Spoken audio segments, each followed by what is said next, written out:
Everybody good? Everybody good? Caleb's got that Aggie hat on. Going to be a good day. Going to be a good show. We ain't good, but we good enough. That's right. I have to figure out how to get my kid a snack before the game on podcast day, as if we don't have enough thrown at us, right? Ain't you supposed to get the whole team snacks? No. We don't do orange slices anymore. Good for you. All right, here we go. Welcome into the Bite Me podcast. We were talking off air. I can just feel that it's going to be a great show. So we got that going for us. A lot happening all over. A lot happening that we need to cover here. Dean is shaking his head. He's not confident that it's going to be a good show. No. Go ahead. I'm confident it's going to be a show. It will be a show. We have a show. We'll go from there after that. Don't forget to subscribe to the podcast wherever you get your podcast. You know the drill. You should. If you're new, it's Podbean, Bite Me, iTunes, wherever you get your podcast. The Bite Me group page has been popping 10,400 members as of this morning, which is always cool. But let's just start with a couple of little things here, and then we'll get into some topics like how to game plan when the wind drastically changes. That's relatively recent. Of course, innovations. This is one I want our guys, I want our listeners, I want our live audience here on YouTube to start thinking about this. And that's innovations that have changed the fishing game the most, for the better and for the worse. I think that would be an interesting discussion. A little bit of hint of fall in the air and some other topics as well. But let's start with what's happening out in the Gulf. Frankly, I said this on the air on my day job today. This and Scott, you know I'm going to start with you on this one. This tropical storm, is it a hurricane yet? Tropical storm Francine doesn't really worry me, which worries me because so that's where that's what I said on the air, because I'm like maybe my big problem, Scott, is trusting the weather guessers, as you like to call it, and I'm confident that it's going to head to the east. I mean, God bless all our listeners in Louisiana. We have a lot of them. But in terms of like the Texas Gulf Coast and then Louisiana, it seems like it is going to go that direction.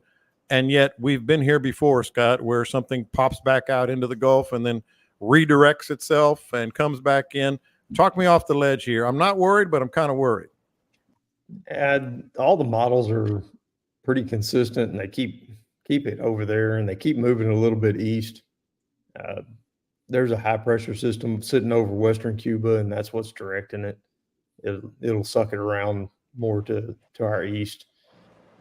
I don't see any way that it comes to us at this point. It's pretty much following their path. Mm-hmm. What they've said, it keeps wobbling around a little bit. There was some big wobbles last night that kind of bothered me. Yeah, it was consistently west of where they were saying that it was, and then it straightened itself up this morning and got back on track. So I don't see a whole lot of change in it. Every 4 hours or so they come out with a new cone, and the only thing it's been doing is just moving a little bit further east. We were joking around, and one of my buddies that follows a lot of it too, Mississippi, look out. Yeah. This thing keeps wobbling further and further over there. It may just totally miss the boot altogether. Mm-hmm. And it's going to hit the boot. The Redfish World Series is in a week or two. It's going to the boot. You think? The eye is going to hit Venice, Louisiana. I'm calling it right now. Well, I mean, that's usually the way it works out. But we do have some listeners in Mississippi too. So Caleb, let me talk to you about that then. Hopefully that's not the case, but in terms of fishery, we've talked about this before, but it's worth talking about again. You know, what something like that, heavy rain. I'm guessing there's going to be some wind, but heavy rain. What does it do for our friends down in Louisiana or up? So I've seen Sabine as well here in Texas. I've lived that at least once, possibly twice. If it has a week or two, it other than hitting washing machines and stuff out in the marsh, it's not too terrible of a deal. That most of that bay is connected to the Gulf most of that marsh is connected to the Gulf versus the stuff we have over here that's connected to rivers. And those fish over there really don't care how fresh it is. So it hasn't really affected it much. As long as it, like, you know, a day or two after, it could suck, but give it a week or two and some tide swings, and I don't think it'll be that big of a deal. There was one year I fished one. It's when that really bad one ripped up through Calcasieu, Mhm. and the thing it did that was detrimental was it ripped all the grass out of the marsh. Well, And so Franklin just that mentioned that on the live feed. Yeah. did he? Yeah, Mhm.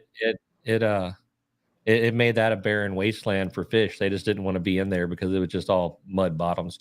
So Yeah. that was the worst thing. And I don't know what this storm's going to be, but that's the one time over there that I've really seen a hurricane just kill fishing for a good long while. Perfect transition to Dean, because that's going to be the next level I was going to try to add to this. Is okay, you know, there are long term effects, as he just mentioned, as Caleb just mentioned. If it does linger, if it does pound, you know, a lot of these grass beds and other things, then all of a sudden you're starting to talk about long term stuff, right? Yeah, and I mean, if you want to talk about the rain, that thing is 500 miles from Louisiana, and they're getting rain now. I mean, them guys about to get a mess. But yeah, it can destroy and destroyed our mangroves. You know, when Harvey came here, it shredded everything out there. But it opens passes. I mean, there's pros and cons to all that. It's nature. I mean, it's Mother Nature doing what she does. Yes, it's destructive in the short term, but it helps. It's part of the game. I mean, it's going to help some things. It's going to open up some areas that might not have had a pass in the past. But yeah, the churning water, the high tide, it's going to erode a lot of islands. Yeah, thoughts from all my friends in Louisiana. But so looking at it, I'm sitting here looking at it right now, when it was scheduled to be a category 2 when it made landfall, it's down to a 1 now. Mm-hmm. So whatever is affecting it, they predict it to calm down when it hits. Go ahead, Caleb. Yeah, I just looked at the radar, and out there where it's at, it's got like one bad storm cell on it, and a lot of the rain's way off to the northeast of it, where it's sucking it into the outer bands. The outer But band. if you've noticed, like the last 3 or 4 days, the intensity has kind of revolved around it. One day the intensity is on the east, and then the next. So it's been kind of, it's just going to be the luck or the bad luck of the draw on where the intensity is when it does hit somebody on land. Well, first things first, Frank, if you need us, give us a call. I would call all 4 of us, and one of us might answer, maybe. I'll answer. Yeah, John's full of crap. He won't answer. You're gonna get. I tried to call him on Sunday. The Texans game wasn't even in town, and it's like, nah, dog. I've got a job. I've got a job. Yeah. Scott, what about this? What about this super dry air that we've had out of the north getting sucked into that storm? Does that make it stronger, or does that weaken it? That's what's killing it right now. It was all moist air all over the Gulf, and that's what was building it and getting it going. And then it sucked in a bunch of this dry air and got it into the circulation, and that's what slowed it down, because they were saying it was going to be a hurricane by now. Yeah. As of last night, that rapid intensification and all that stuff, but they weren't expecting that dry air to get sucked into it. You could see it happening this morning. There was a big area that got pulled right into it. So one of the positives for our coast, we got the higher tides right now. And anytime you have a fall storm like this come along, push up the tides, we always get a really good redfish spawn. And they're very successful. You can almost always follow it, you know, a year, 2 years, 3 years later in a really heavy class of fish that's, you know, all in one size. Like right now, we've got a ton of fish that I was talking about earlier this year that were all 17, 18, 19 inches, 2-year-old fish from a storm that had come by a couple of years ago. That spawn was exceptional. So maybe we'll get a good exceptional spawn out of this and really get the redfish population pumped up. The thing that gets me is like Caleb said, it's, you know, 500 miles from Louisiana. Hell, it looks like it's 20 miles off the coast of where we are. I mean, it looks like it's right there. It's just right off the coast. That's why I'm like, it doesn't worry me, but it kind of worries me. Like, But that high pressure in the north dry air is Scott, is what you're talking about. That's what's going to keep it away, right? Yeah, that's what's pushing it off of us. But there's a high pressure that's over the Eastern Gulf and Cuba, and those rotate in the opposite direction, so it pulls it around. That's what's pulling it to the east. Okay. I tell you, one of the positive things for the fish, though, is that there's nobody out there catching them right now. The boat ramps are deserted. There's nobody on the water. So it's probably good news in the short term for the fish, and I was out there 2 days this week battling some ridiculous conditions. We gave it our best shot, but I think we were the only ones out there running around. So yeah, the fish are happy. In my neighborhood, as long as we don't get a direct hit, the fish are quite pleased at the moment. They're out there living their happy life. Yeah, go ahead. Two things. Scott taught me this with Barrel. He didn't teach me this directly, but just the stuff he was posting. When instead of watching all the little spaghetti lines that they're trying to guess on the TV, Scott just pulled up a map of where the high pressure ridges are sitting and how they're moving, and it draws a damn funnel for you. It's I didn't find it to be overly complicated to figure out where Barrel was going to go. Second, Dean, has it been blowing pretty hard down there? Yeah, Dean. Scott, has it been blowing pretty hard down where Dean's at? Dean's reading. You can tell his lips are moving. He's on weather. Oh my gosh. It's been blowing pretty hard.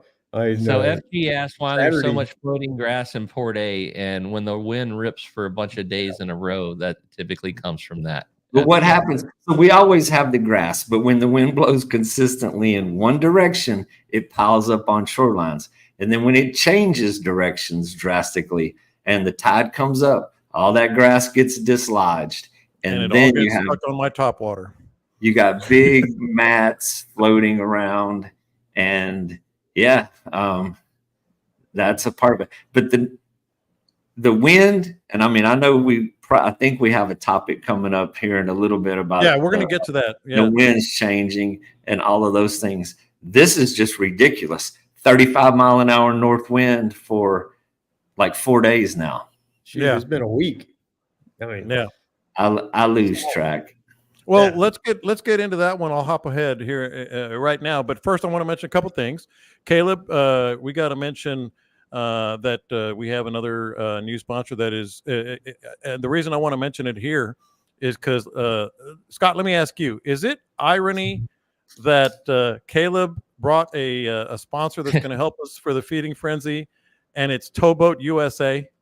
Dude, that dick, I called him last night because we've been talking about him becoming a thing for Angler U, and I called him, and I haven't talked to him in 8 months. He answered the phone. Where you at? I'm like, bro, I'm good. Well, I just need to have a conversation. Where you at?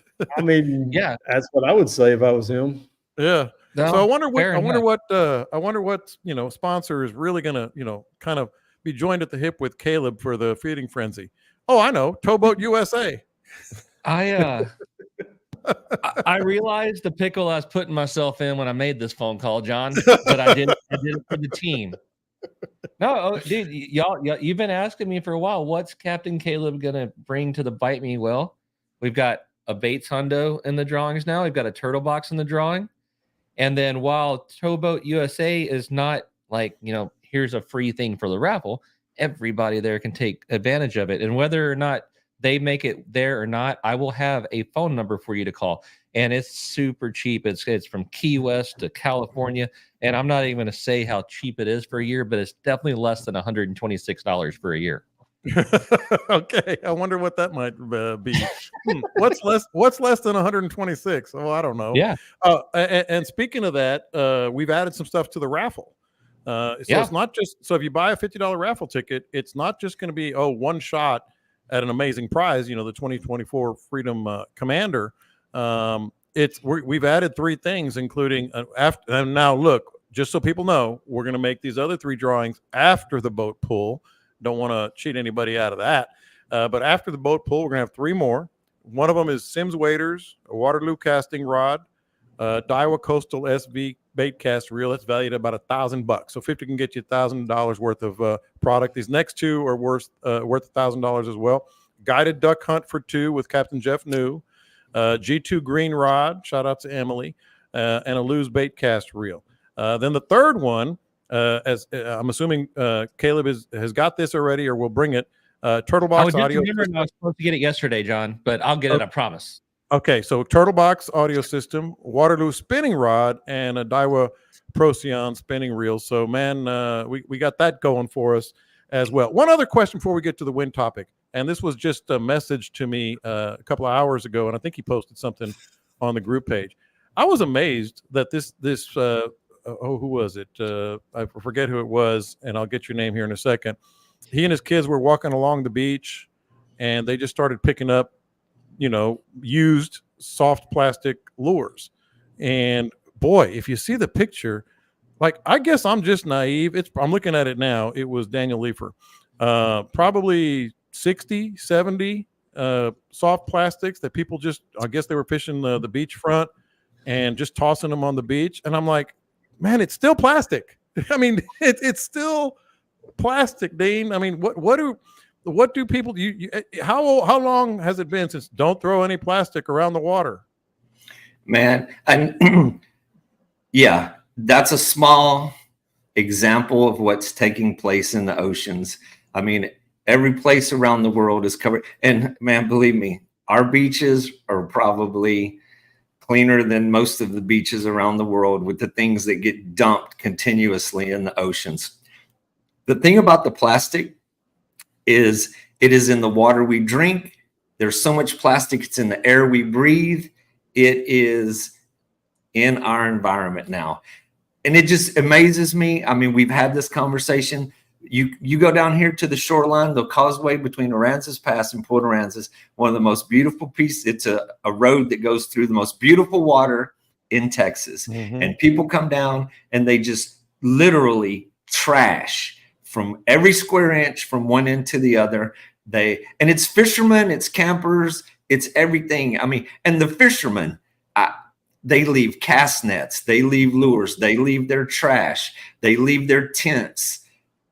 And then eventually they get crumbled, they sink into the sand, and they become part of the beach. I mean, it just, I will never understand what makes somebody get in their car and drive down here to enjoy a little piece of sand on the side of the water, and they leave it trashed as they walk away. And I don't get it. I don't understand how, with a clear conscience, you just get in your car and drive away from your trash, because there's no cleaning crew. I mean, there is no cleaning crew that comes and cleans up the causeway after the weekend. There's trash cans within sight. Mm-hmm.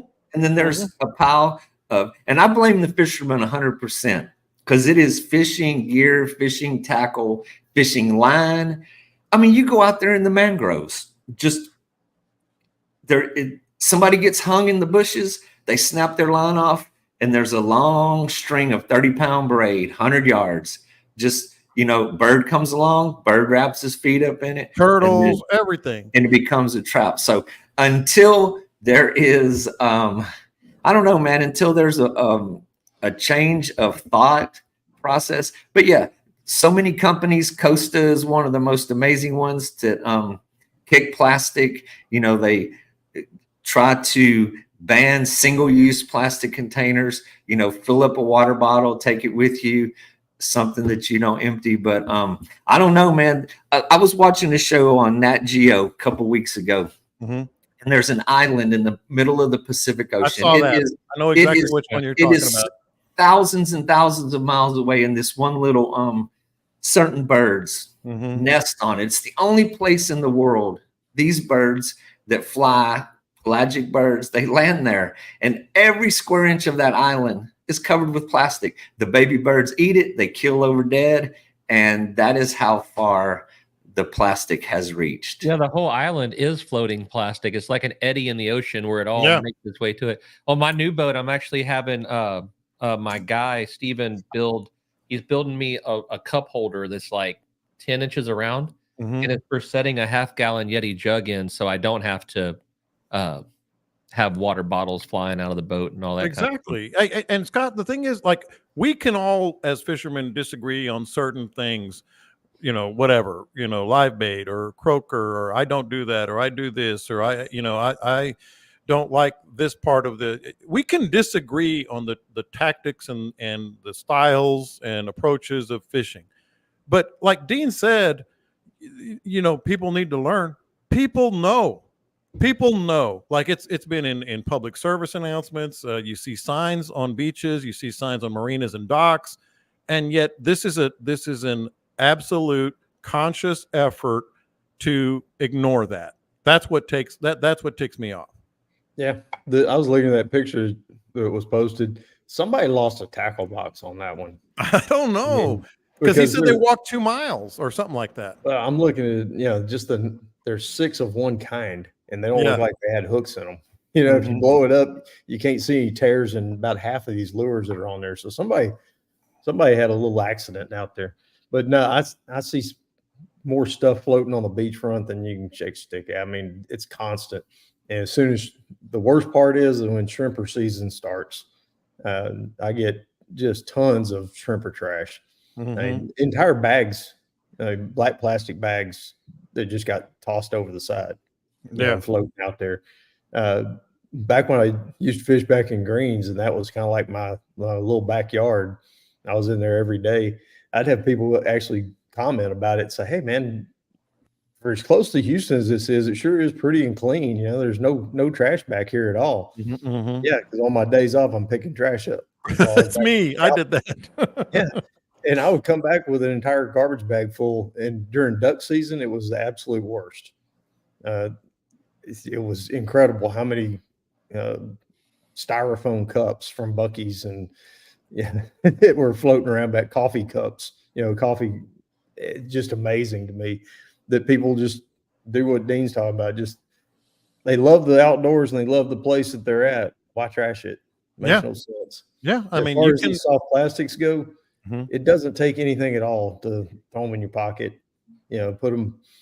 We're fishing on the boat and we tear them off. I've got a place we just throw them into my little cup holder up on the top, and then at the end of the day, they come home with me. They don't go in the water.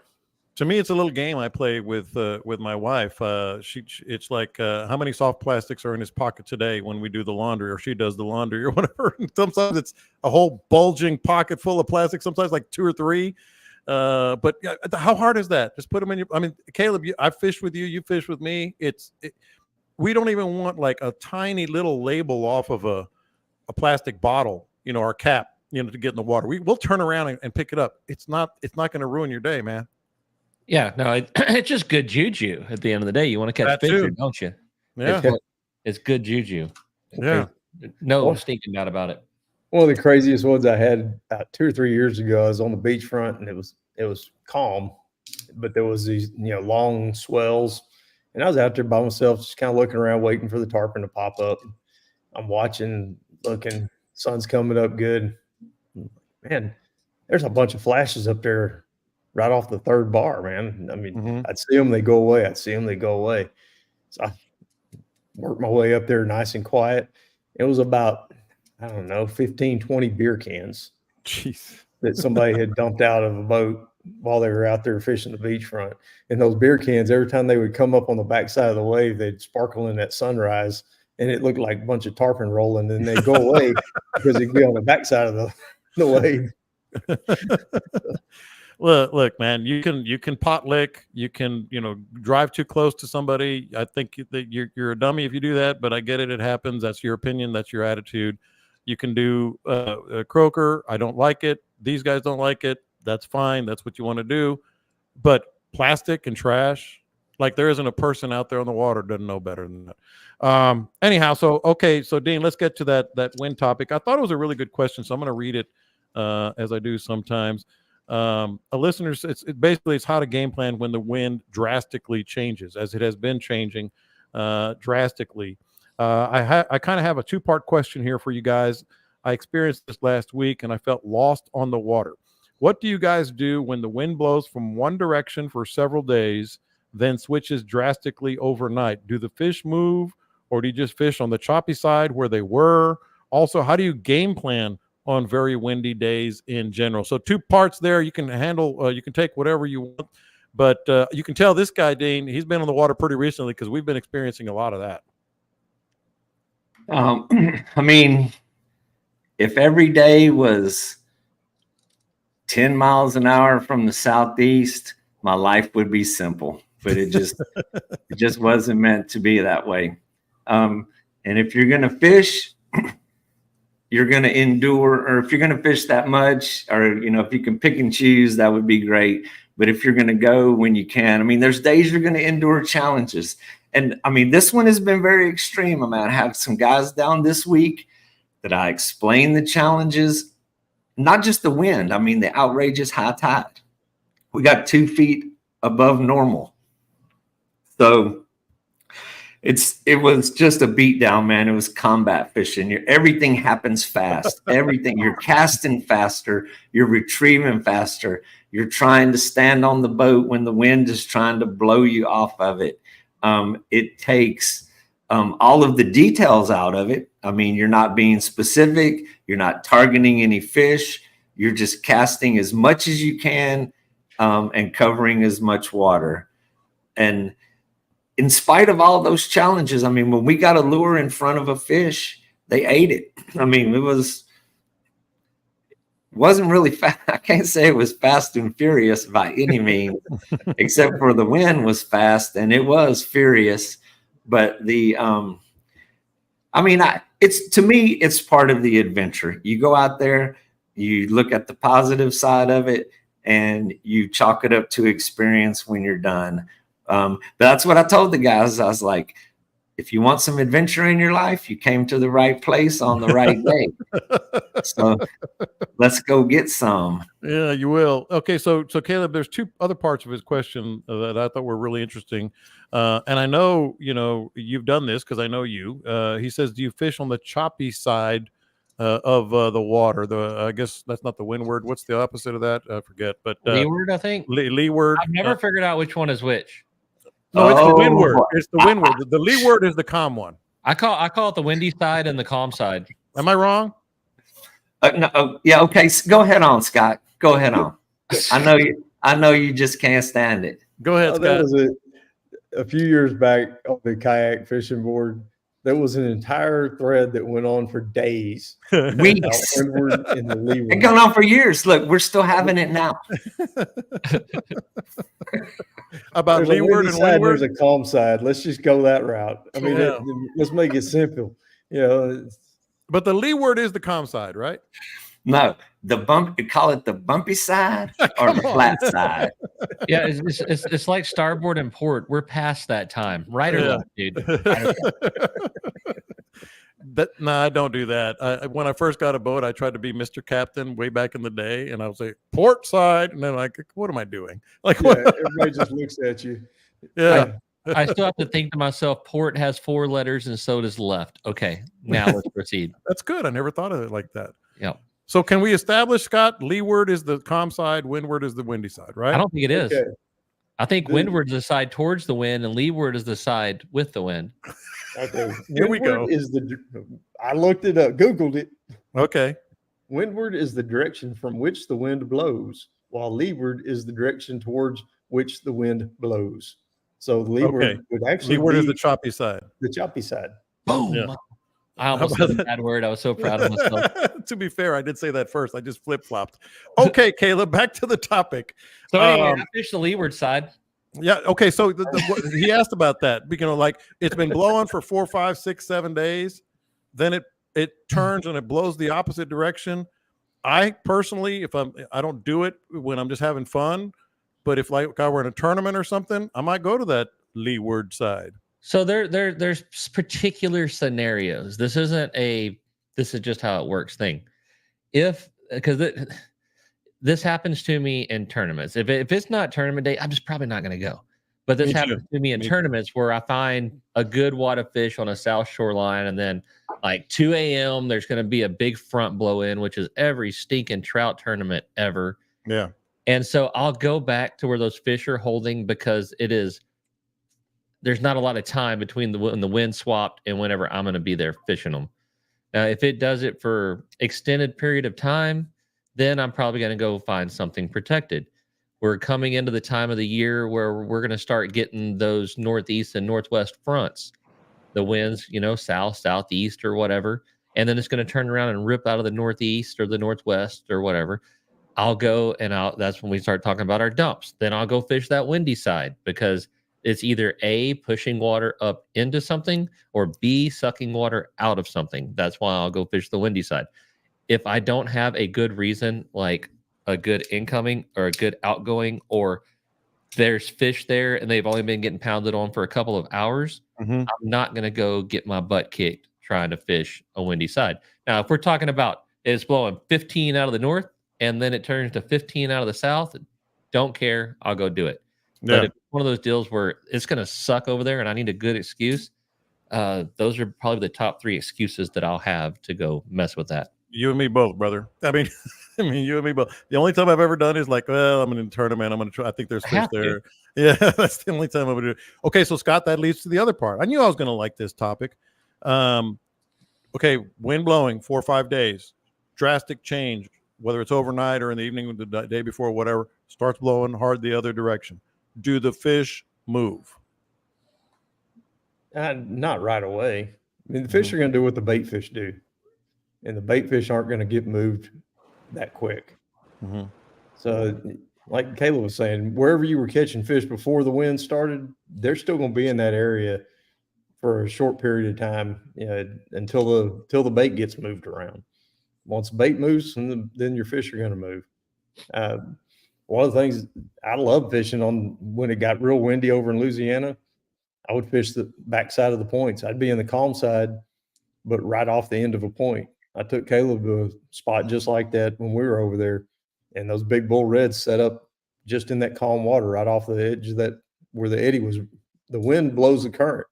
So where that current was ripping around that corner, the calm little spot right in there was where the fish stacked up. They go rod breaking some of the guns. Yeah, big rod breakers. But it was, we came around that corner. It was blowing what, Scott, 22? Yeah, at least. And let me hit y'all with 10 minutes before this happened.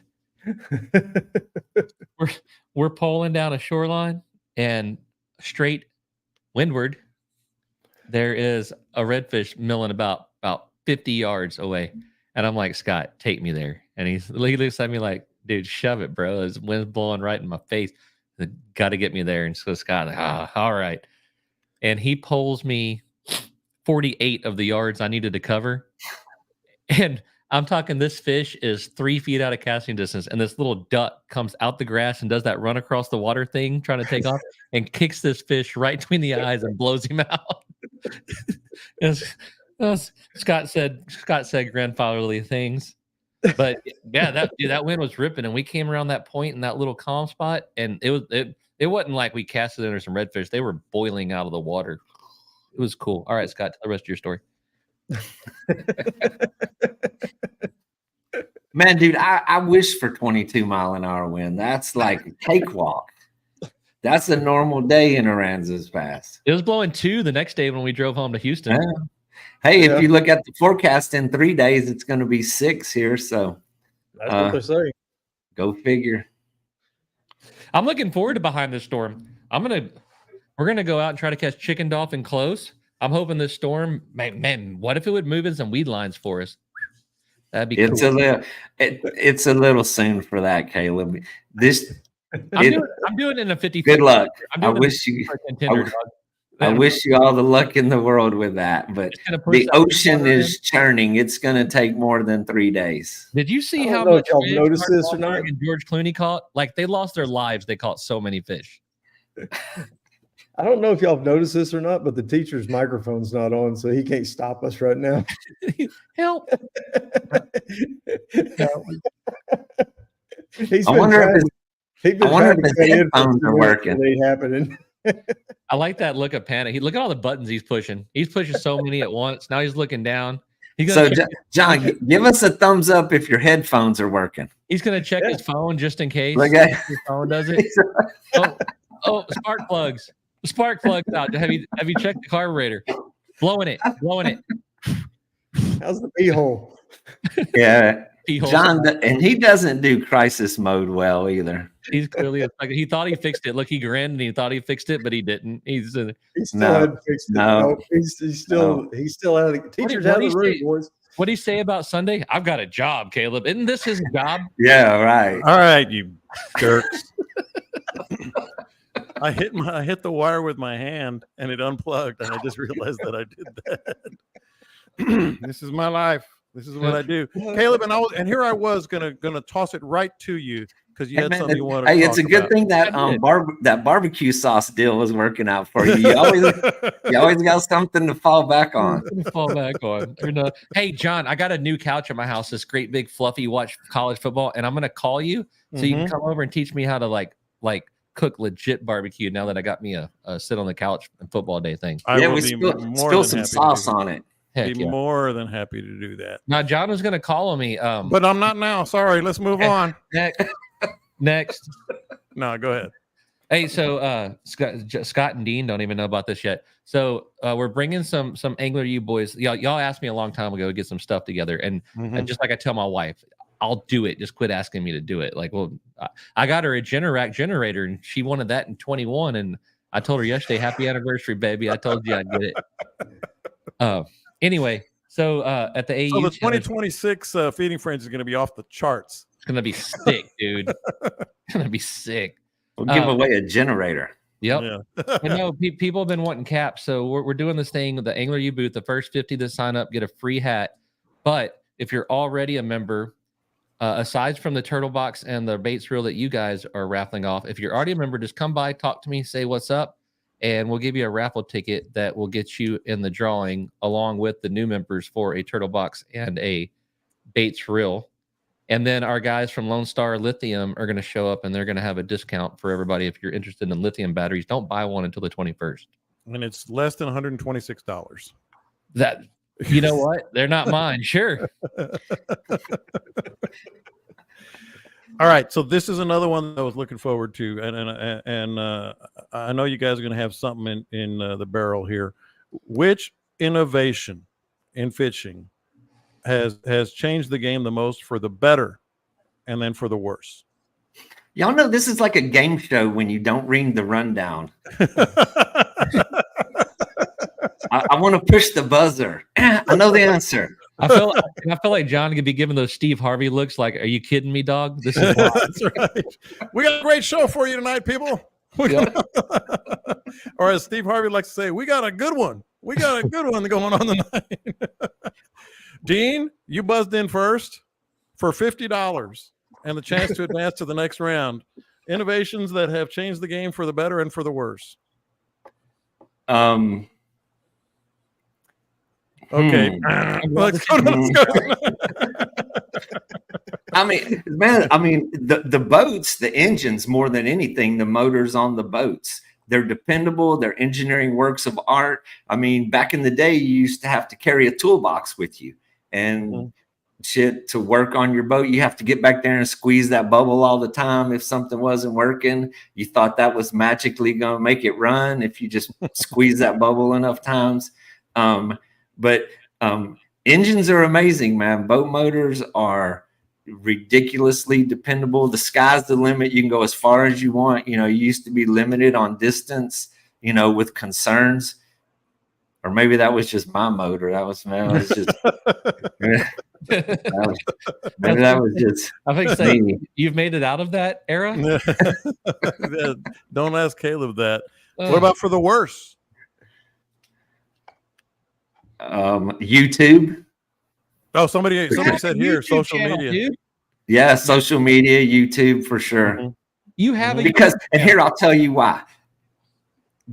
Back in the day, the only way to learn what was out there is you had to earn it. You had to go. You learned the hard way. You learned where sandbars were by running over them. You learned where reefs were by destroying your propeller. And now you click on YouTube and such as that, and it just anybody can click on a map and such, and you learn everything you want without spending 20 years of learning it. So the answer is Caleb. Dean, Caleb has ruined it. you realize what we're doing for a living over here, Well, right? there's a difference. There's a difference between what we do and so I have people come on my boat and they show me these maps and they show me this stuff. No, it's that's very true. general and it can be very vague. What Angler U is doing is very specific. Even here on the podcast, I've even said that before. We glaze over a lot of stuff on this podcast that we get very detail oriented on Angler U. There is a difference in my part. I mean, I've never actually clicked on it and seen what other people are doing. I just know my part. What I see on social media that's the bad side of it is the egos. Yeah, just the showing off fish. That's really been a downside to it. Mm-hmm. The guys who charge, they go out and they find other people's spots. You know, they go fish with other people and they find their spots and then they sell those spots to their Patreons. That part right there, yeah, that's definitely a downside to social media. And glorifying giant tables full of dead fish. Yeah, showing the ego side. Got to show a bunch of dead fish. You know, what gets me is the dudes that put out the big ass table of dead fish. Everybody's like, yeah, badass, bro, badass. And then we have like one of the leading conservationists in the state holding up a trout that multiple of us saw swim away. And the whole comment section is like, oh, that fish dead. That fish dead. You suck. I know. It's bullshit, dude. And it's frankly annoying. And kiss my ass if I'm not going to have Greg Stuns on and we're going to talk about holding a fish with a boga. Half the people in the comments, their profile picture is holding a fish up with a boga, except their fish just sucks. And so now they're mad about it. All right, so back to the topic. See, now Caleb, I like when Dean gets agitated. That was a good rant there, Caleb. I was very proud of you. But I can't change my voice like that. Yeah, that was even better. I just get loud. I leaned over and sat on one of them. So what did they say? Tell me again what they say when they saw that picture. Oh, that fish is dead. I learned it. I know stuff on the internet.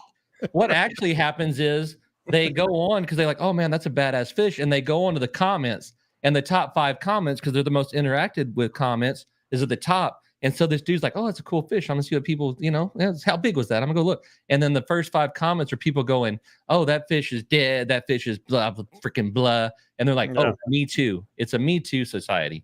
And I've called a couple of the assholes out and they haven't got back to me yet. Scott, we haven't gotten your better and worse yet. Actually, I don't even know if we got Caleb's yet. No, we didn't. What has changed for the better? But I'm just going to tell you mine now, though, because I'm going to get really deep. I'm going to get really deep on y'all's butts here. Because the change. I don't like the way that sounded. First of all. I'm going to pass on the next section. So I'm just let me abridge that. John, you should really pull out of this topic, bud. I'm going to get really deep. I'll just leave it at that. I'm going to get really deep because the thing that has changed fishing for the better and for the worse is the same thing for me. And that is shallow running boats, like ultra shallow running boats. I've just been attacked this whole damn time. No, I've got one. You got to get it again. I've got one. Because if you do use the right way, they're awesome. I mean, they have opened up so many things. Use the wrong way. I might go on my rant here, but I don't have the squeaky voice button. Like I am getting so irritated. The more, I've been down in Aransas Pass now for 2 years, fishing the flats more so than, Matagorda and Sabine. I'm getting so irritated at those props cars. Like it just sends me every time I see them. They're all over. They're all over the place. So when you use it the wrong way, it's the worst thing that's ever happened. Use it the right way, it's the best. So if you use it the right way, redfish swim down them when you're sight casting. You're still mad about that guy that cut you off last week, aren't you? Well, that's another point. I need the squeaky voice thing. Some more. I got a megaphone thing I can throw on you, John. Let me hear it. Y'all listen to me and listen right now, boys. You cut me off. I'm going to put a PVC pipe right in your spot. You'll never drive here again. You got it? Man, I need that on my boat. All right, Scott. Better and worse. Caleb, you're going to bring up the rear. See what I did there? Hey. All right. If Deshaun's finished up there in the top corner, I'll step in now. Yeah. The equipment is so much better. Rods, reels that's way better than what we used to be able to throw. I mean, that's probably been one of the biggest advantages I've seen. Braided line, the reels being so much smoother. They're just a whole lot more dependable. Like Dean was talking about the motors. Reels are way more dependable. The rods are, when rods first started up with the super sensitive, they broke really easy. And they've worked on that. And now they've made them where they're a lot tougher. Still sensitive, but tough. On the bad side, I'm going to go with you on that, John. Burn boats. Friggin' tower boats burning the flats has really changed things in a negative way.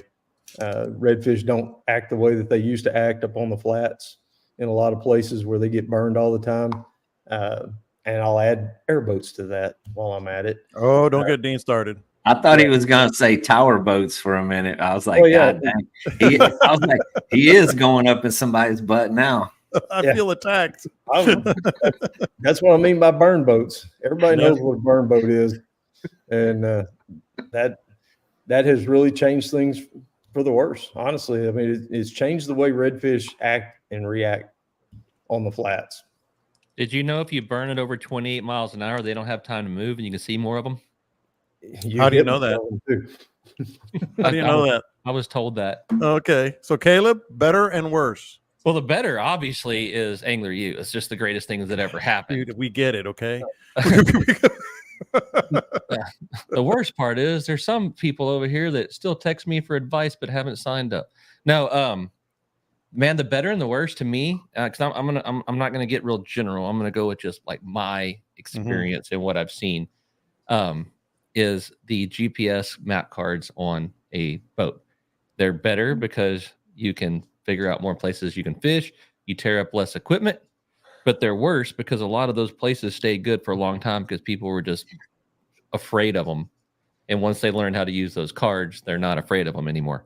The east end of Matagorda, dude, when I first started fishing there, it was like Narnia. Like, oh my God, no, you do not go past Bird Island. You've lost your mind. There's pipe there, there's sandbars, there's reefs, the mud.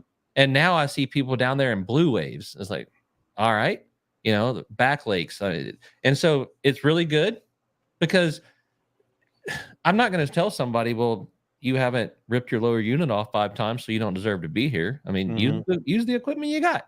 Yeah. But it's bad because those are smaller areas that can't take the pressure. So it's a good and a bad thing. And then obviously social media. Social media sucks. If I didn't have to make a living on social media, I read something this morning. It was the greatest thing I've read in a long time. It said, remember back in the days before social media when you could just forget someone exists? And I thought to myself, I do remember those days because I'm a Gen Xer and they were great. I got one more on the really good side. The new trolling motors, spot lock. Dude, spot lock is, I mean, that changed the whole world at the jetties. Jetties, dude. The jetties. I mean, absolutely changed the world at the jet. I bet anchor sales are so far down. I mean, if you bought stock in anchors, you're so screwed. But, my favorite anchor story ever, got to get off it now that I mentioned anchors, is walking by Dean's old boat at his house one time. I was staying over there, and it had been pretty damn windy. And I walked by his boat, and he has got a ship anchor in this 24-foot boat. I mean, I'm looking over the side. I was like, dude, what the hell, man? He's walking behind me carrying some rods. We're going to the truck. And he says, well, don't ever buy an anchor when you're mad at your anchor. Exactly. True story. I said, that's what happens when you go anchor shopping and you're really mad at the anchor that would not hook. And you end up with a very heavy anchor. I swear that thing would hold a 42-foot Viking. I mean, it was Hey. gigantic. It's windy, but if you ever watch your boat float away whenever you're out wade fishing, I have. you will understand how to this day, because of that situation, I don't care if I put my power pole down, the anchor still goes down with it as a backup plan. Because yes, I watched my boat float away. I caught up with it by a fingernail, but it's a bad feeling. It's a horrible I feeling. watched mine float away with 2 power poles down, and it cost me a gallon of vodka to get talk Tommy Kuntz into coming and picking me up. Oh man. Yeah. See, we've all He was been at there. Walmart in Bay City when I called him. I was like, "Listen, bro, I need my boat. I had mine float away one time. It was because my buddy didn't tie the anchor rope off. He threw the anchor in when we stopped to get out and wade. I said, "You got the anchor set?" "Yep, got the anchor set." We both bailed out. We start wading. It's before daylight. And luckily the wind was blowing in our back as we're wading away from the boat. And all of a sudden the boat's passing us. I was like, "Are you sure you got the anchor?" He says, "Yeah, I threw the anchor in." It was not tied off. There was 100 feet of anchor rope floating. Yeah, they work better when you tie them to the boat for sure. Was the rope floating? Was the rope floating at least? Any part of it? No, the rope was 100 foot of rope. We walked around for 30 minutes trying to snag rope just so we could figure out where the hell the anchor went. Rick Nickerson and those guys spent the night on an island down off the land cut a couple of years ago because their power pole let go and the boat floated across to, I don't know, like Rocky Slough or something. They were missing for like 24 hours, and they said they did spoon. They did. They did. You asked them that. First thing I asked them. Who was Big Spoon and who was Little Spoon? Man, I'm not sure. Ronnie would have had to been Ronnie's kind of bigger out front, so I don't think that Rick could have achieved the Little Spoon. So I think, Rick would have had to be a Big Spoon.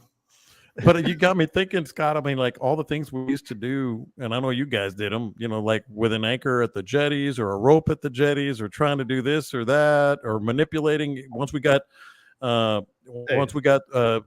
trolling motors without spot lock, staying on it, on and off, on and off, on and off. I remember going to the short rigs, and a Cajun dude taught me this 5-gallon bucket with a rope tied on it, and you throw it over one of the bars on the short rigs, and the bucket fills up with water and it holds you like that. I mean, we were doing stuff like that. Hey, and you had to have that little breakaway thing on your anchor so you could turn it backwards, because if you dropped an anchor at the jetties, it was not normally, it usually wasn't coming back. It was a one-way trip. But yeah, you put the zippy tie on the back side of it so you could break that zippy tie and pull the anchor up backwards. Yeah. Yeah. There was that. There was anchors that were made specifically for the jetties, so that you could flip them around like that. There was all kinds of.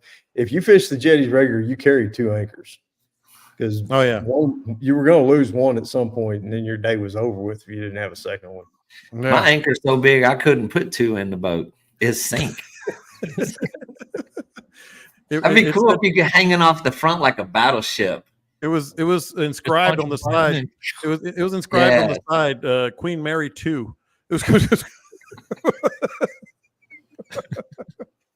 Where'd you get that anchor? Just read it. Just see where I got that. Hey, before we get to what was Scott do, Caleb, etc., a little hint of fall in the air, boys. I know you guys have felt it in the mornings. What is this going to mean short term, long term? I know, the way we started this, Caleb, we got a tropical storm or hurricane to deal with, but just in general, before we get into what we would do. Man, the fish are starting to slide up on the flats. They're quitting hiding so early off the drop offs. Over on Angler U. Shameless here, but Wayne just posted a video where he caught tarpon, snook, and trout all wading together. I mean, the fish are getting up on the flats, because I get the benefit of seeing these guys' reports every week, and I can watch it change up and down the coast just off of my iPad. And that's what. So if you join Angler U, then everybody gets to watch it. Man, that would be cool, wouldn't it? Look at that. It would be cool. Except James Plog's report this week was, "Hey, effer, I didn't fish because the weather was bad. Had a buddy went out, said it sucked, caught a flounder." So, but All everybody right, else let's post that sucker. I did. I did. We're honest. We're honest people over here. But no, So, Dean, that's what go I've ahead. been seeing. But yeah, Little fall in the air, man. What's it doing? yeah. Well, on our flats here during the heat of summer, the redfish will tolerate the hot water. They'll stay on the flats. Now that things are changing, it's going to be 50-50 speckled trout and redfish on the flats. The trout start to move onto the grass. They know that the days are getting shorter. The days are noticeably getting shorter. I mean, we were launching at 6 a.m. and it was already daylight. I mean, the sun, we can leave the dock at 6:30 right now, and it's just barely cracking enough light to safely run. So the fish respond to that. The migration starts moving, bait fish.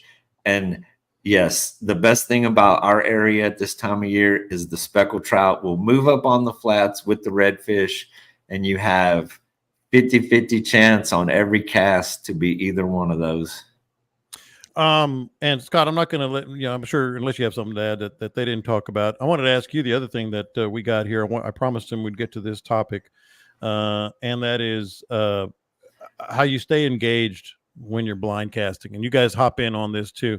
Listener said he had a confidence problem. He was blind casting and blind casting and blind casting, and just wasn't getting results, even though he might have seen some things on the water. But that's an interesting one. I just tend to just screw it. I'm out here. I'm gonna keep casting until I decide to move. But staying engaged and really confident, I guess, is what he's talking about. Yeah, that's a personal thing, man. You just got to work on your confidence. Being in an area that is holding some fish because you've seen bait, you've got color change, you got something there to keep your interest up. If you're just throwing it dead looking water, yeah, I mean it can grind on you real quick. But go do a little searching around, looking and see if you can find some bait. You can see if you can spot some kind of activity, bird activity, whatever it is that fires you up to cast. I got a question for you, Scott. How do you keep your confidence up when you're looking at 2-foot whitecaps? and blind and because I found mine slipping away this week. He lost his confidence. That's why I make conditions, man. If it's hot and dead still and there's no current moving, there's no bait moving, there's nobody's got any confidence in that. So you got to move around, find you some moving water, find a color change, find some bait, find something along those lines. Find a heron waiting on the shoreline. Anything, man. Yeah. If the birds are all back in the trees hanging out and they ain't moving and the cows are laying down, go fix a sandwich. Because I mean, it's that's on the days when I felt like that, when I'm out by myself, that's when I go scouting. I just go looking and prowling around, find a new back lake, find a new something. Just make good use of the time that I got on the water by scouting around and trying to learn something. If there's two personality traits that I have, the first one would probably be how great I am at being humble. And the second one would be I have a hard time staying locked in whenever the fishing is slow. And what me and I've Pat witnessed do, that. Yeah, I've seen that. Yeah, that's me. What me and Pat do, though, quite often is both of us carry AirPods with us in our pockets. And if we think it's going to turn on at some time, dude, we might put them in and call each other on the phone. I might listen to an audio book. I might listen to a podcast, just something else to keep my brain working while I keep just standing back and forth and back and forth and back and forth. So I want to know what book Caleb listens to. Right now, I'm on Republic of Pirates, the true story of the Caribbean pirates and the man who brought them down. That's a good one. Didn't see that coming, did you? He had that ready to go. Actually, I thought he was bullshitting. Like Colin Woodard. He still may be. Yeah, he's just really quick. We should have a book of the month club for the podcast. We should, right? But like see that book. We can all get together and discuss it. I know what I do. Go ahead. As far as the what would we do? The Mhm. beachfront, I have no idea what it's going to look like. But I got a trip on Friday, and it's dead calm. I mean, it's less than 10 miles an hour Thursday, Friday, Saturday, Sunday, on into Monday. I mean, there's very little wind and 1 point something foot seas at 5-6 seconds.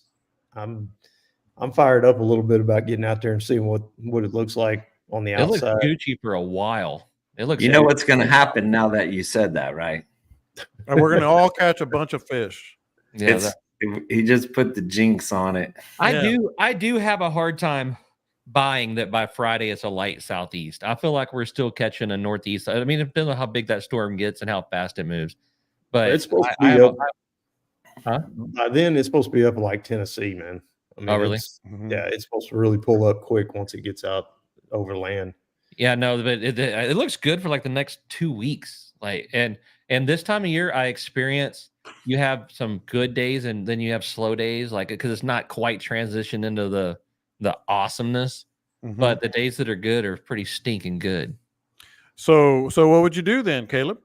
Man, like I said, I'm probably going out on a contender and messing around a little further out unless Dean's right. But dude, like I said, the Wade guys are seeing the fish stay up on the flats longer. The drifting guys, the water's cooler, the fish are feeling better out there. You know, from a magical time in the next what's today, September 10th. Let's call it early October to maybe mid-October, depending on the weather pattern. You're gonna be able to do anything you want until it gets cold at end of December, January. You can go drift for them, you can go wade for them. I mean, tell me I'm wrong, guys. This is the time of year when fishing guides are born. Like they go out and Yep. everything just works. And I'm going out. I got I couldn't have done it without these guys. Hashtag salt life. You know, here it comes. Yeah. Here come the Insta guys. Yep. Hashtag salt life. I love that little drive-by. Speaking of which, I actually looked at the 10-day forecast. Kind of so obviously we're not to the 21st yet for the feeding frenzy, but we're getting close. It looks pretty good in 10 days. So I'll find out, I guess, Thursday, Friday, on what the long-range forecast is for that. Dean, I didn't ask you. What are you going to do, man? You got great weather. The guys have just talked about it. We'll see what the hurricane does, the tropical storm. But what would you recommend this weekend? Man, I'm gonna be back to my usual fall routine, which is high tide, as far back in the bushes as I can go. Throwing some top waters. It should be interesting, man. It's the time of year that we sit and talk about all summer long that we're waiting on. And we got a little taste of it. The next 2-3 months are going to be amazing. But yeah, I mean, this tide's going to stick with us a while at this time of year because September 21 is the autumnal equinox where we normally have higher than normal tides anyway. So even though this little tropical event pushed extra water in, it's not going to go dry as it pulls out. I mean, there's still going to be plenty of water on the flats. And I mean, it's what we live for down here in Redfish Bay. And so, John, like, we've been fishing through most of the summer on lower tides on those flats that are near the intercoastal, just deeper flats. You're going to completely forget about those for the next 2 months. I mean, you're going to broaden your horizons. There's so many other places that are going to be accessible now with the tides that we have. All right. I'm just checking. I figure out where all of Dean's commas come from in his text messages to me. He ends sentences with commas too when he's talking, so I end up talking over him, and then I feel like I'm just bad at my job. There's always this one thing I forget, at the end of everyone, and Dean's spot on, man. These big tides. I'm building a 21 JH mid tower right now, and I can't get it done fast enough because the water's cooling off. It's going to start signaling to the fish to really start creeping into the back bays and back lakes, and we've got plenty of water back there to mess with them with. And and even if this, I mean, I hope we get like a 1 or 2 foot storm surge. I don't know if it will. I hope we do. So they'll get high and then drop out, but not get real low. It's still good and navigable, but it gave it a flush and pulled some stuff out and got some things going. Because in the words of James Plug, I don't want to go out and suck and I catch one flounder. That just doesn't sound fun to me. No, it doesn't. But it's going to be good weather, man. It's going to be good fishing. You guys got anything before we get out of here? Something to watch here as this thing gets past us, because I mean, I'm looking at it, it's still down on the same plane as Brownsville at the moment. I mean, it's still tropical storm. While we've been on, they updated National Hurricane updated 64, 65 mile an hour. But when it goes by, if we can get that northwest wind, especially on the upper coast, it's gonna create a dump. Like we always talk about those dumps on the upper coast. And one of the best days I ever had fishing around Galveston was a dump day like that, when a storm went into Louisiana right around Calcasieu and sucked all the air from the northwest, and it pulled all the water out of the marsh, and every damn fish was just feeding like crazy on everything getting sucked out of there. So keep an eye on that. It could happen. All right, boys. A lot of fun. Next week is going to be the week of the frenzy, so we're going to be looking forward to that. It's creeping up on us. We're getting a lot of stuff done, as we've been talking about, and these guys are all going to be there. Spinach. Oh man, we're going to have the casting contest. Jan bought the little yellow bait buckets, the little shrimp buckets. She's embossing each one of y'all's names on them for the tickets for the 50-50 raffle. Scott already has one of those. He keeps it on his boat. Yeah. Hangs it over the side. That's my croaker keeper, man. So y'all are gonna have your own little personalized bait buckets, and people are gonna be able to bet on each one of y'all. And we're gonna it's gonna be cash only for that. Everything else we take cards, and we cash only. And if we're gonna pick a ticket out of the bucket of, let's say Dean wins, because he always says me whenever I ask who's gonna win that. And got my rocket launcher ready. So let's say we pick that. So we'll pick the winner out of the tickets that are in Dean's bucket, but you split the entire cash pot. So okay, I just want to go ahead on and let people know that I bullshit a lot. So he's already making excuses. Don't take that too serious. I know where you put your money that day. I have it on good authority that Dean has visited Jimmy Burns 3 times. And I feel like it's a how long a blank you got, man. Jan asked me. Jan's into it. She says, "I'm gonna put $20 on somebody. I want to put it on Dean, but should I?" I was like, "Sure. You never know." just a disclaimer for those of you that don't know me that well. You can't always trust what I say. A lot. You can't. So I don't believe myself. Don't bet the kids' college fund on this, is what he's saying. We need to clarify something here, though. Like, don't bet the ranch. We got into it and we blow it up. Do you get like a mulligan? Is it like it's going to be one practice, 2 reel, and we're going to get your furthest one. Okay. Wait a minute. One So practice? if you blow up your reel, you better have a backup. If you blow up your reel, you better have a backup. See, I've got my lure.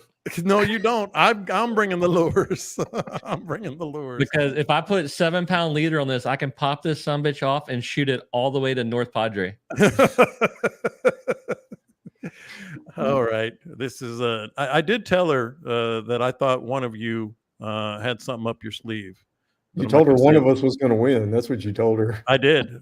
I said, I think one of them's got something up their sleeve, and if I had to handicap it, I would pick them. But I'm not going to say it because I want our listeners to make their own choices here. But all right, boys, really fun show. See, we promised a fun show. We delivered a fun show. How about that? You guys don't forget to subscribe. Informative too. Very informative. Very informative. That's what we do. That's what we got over Angler U. They've got the specifics. We've got the conversation. I learned that Caleb reads a book. That's right. I'm not reading some again. I probably, with my little rant, probably made sure there's about 10 people that will never, ever join Angler U. Well, it happens. You didn't want them anyway. All right, guys. Appreciate it. Don't forget to subscribe wherever you get your podcast. Join the group page. And we'll talk to you next week. Until then, going to be a good weekend, man. Catch them up, and we will see you then. No, kitty. That's my chicken pot pie.